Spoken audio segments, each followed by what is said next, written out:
Assalamualaikum warahmatullahi wabarakatuh.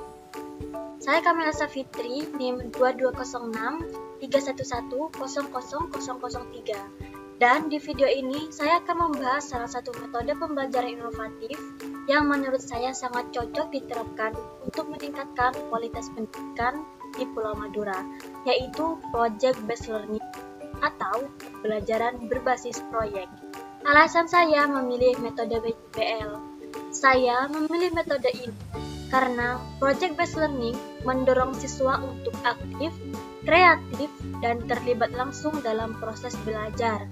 Ini sangat cocok dengan karakteristik siswa di Pulau Madura yang cenderung suka praktik langsung dan bekerja secara kelompok.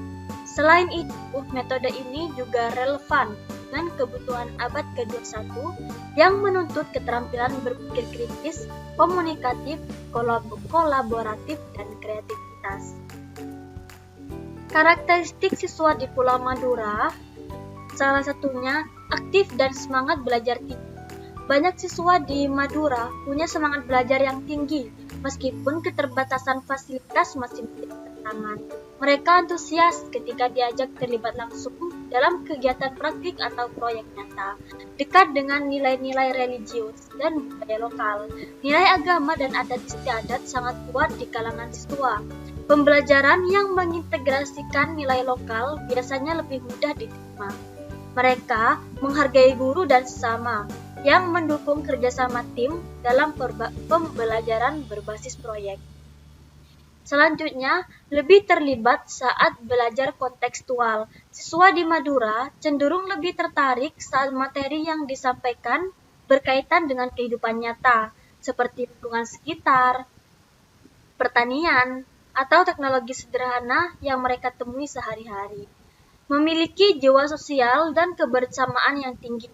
Nilai gotong royong yang kuat ini membuat mereka cocok belajar dalam kelompok dan menyelesaikan proyek bersama. Potensi besar dalam keterampilan praktis. Banyak siswa memiliki bakat di bidang keterampilan praktis, seperti teknologi, kerajinan, atau pertanian. Metode PJBL bisa mengembangkan potensi ini menjadi inovasi nyata. Pengertian Project Based Learning. Project Based Learning atau PJBL adalah metode pembelajaran yang menggunakan proyek nyata sebagai inti pembelajaran. Siswa belajar dengan cara menyelesaikan suatu proyek dalam jangka waktu tertentu. Ini di mana mereka harus merencanakan, meneliti, berpikir kritis, bekerja sama, dan mempresentasikan hasilnya. Dengan PJBL, siswa bukan hanya menghafal teori, tapi juga mengalami dan menerapkan pengetahuan secara langsung. Ciri-ciri utama PJBL, berbasis pertanyaan atau masalah nyata, investigasi dan eksplorasi yang mendalam, kegiatan kolaboratif dan kerja tim. Selanjutnya, koneksi dengan dunia nyata. Dan yang terakhir, presentasi hasil di akhir proyek. Adapun tujuan dari PJBL yaitu meningkatkan kemampuan berpikir kritis, menumbuhkan kemandirian dan tanggung jawab belajar, mengembangkan keterampilan komunikasi dan kerjasama, dan membantu siswa mengaitkan materi pembelajaran dengan kehidupan nyata. Langkah-langkah PJBL: menentukan pertanyaan esensial, essential question.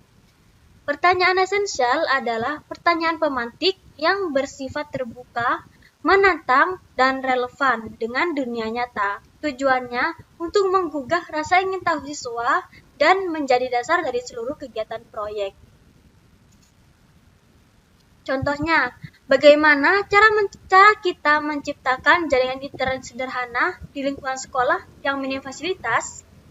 Ciri-ciri pertanyaan esensial tidak bisa dijawab dengan ya atau tidak, menuntut eksplorasi dan pemikiran kritis, relevan dengan konteks nyata dan kurikulum. Yang kedua, mendesain perencanaan proyek atau designing the project plan. Guru dan siswa merancang aktivitas proyek secara bersama-sama. Dalam tahap ini ditentukan tujuan pembelajaran, output proyek, atau produk apa yang harus dihasilkan siswa, yang ketiga peran masing-masing siswa, dan yang keempat kriteria penilaian. Contohnya, siswa dibagi menjadi tim yang masing-masing bertanggung jawab untuk merancang, membuat, dan menguji koneksi LAN sederhana. Langkah-langkah yang ketiga, menyusun jadwal atau creating a schedule. Pembuatan jadwal dilakukan untuk mengatur waktu pengerjaan setiap tahap proyek, deadline, waktu konsultasi dengan guru, dan presentasi akhir.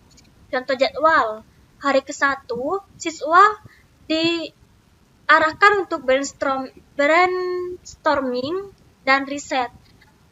Hari ke-3 dan 5 sampai 5, siswa diarahkan untuk desain proyek.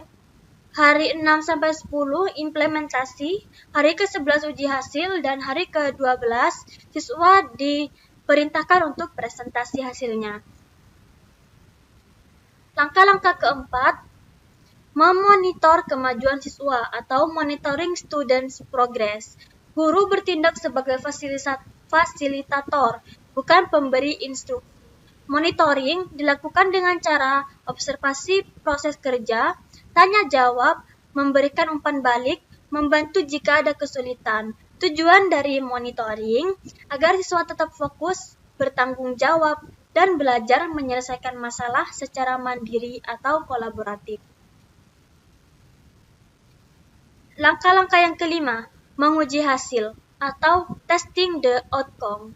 Produk akhir proyek diuji untuk mengetahui apakah memenuhi kriteria penilaian, layak digunakan, dan menyelesaikan masalah yang diajukan di awal. Contohnya, apakah jaringan LAN yang dibuat siswa bisa digunakan untuk berbagai file antar komputer? Langkah-langkah yang keenam dalam PJBL yaitu mengevaluasi pengalaman belajar atau evaluating the learning experience. Evaluasi bukan hanya pada hasil akhir proyek, tetapi juga pada proses pembelajaran. Apa yang mereka pelajari, apa kesulitan yang dihadapi, apa yang bisa ditingkatkan, dan bagaimana cara kerja sama tim berjalan. Evaluasi bisa berbentuk refleksi individu atau kelompok, penilaian oleh guru dan teman sebaya, dan jurnal belajar. Evaluasi dan hal yang perlu diperhatikan. Evaluasi dalam PJBL tidak hanya berdasarkan nilai akhir, tapi juga dari prosesnya.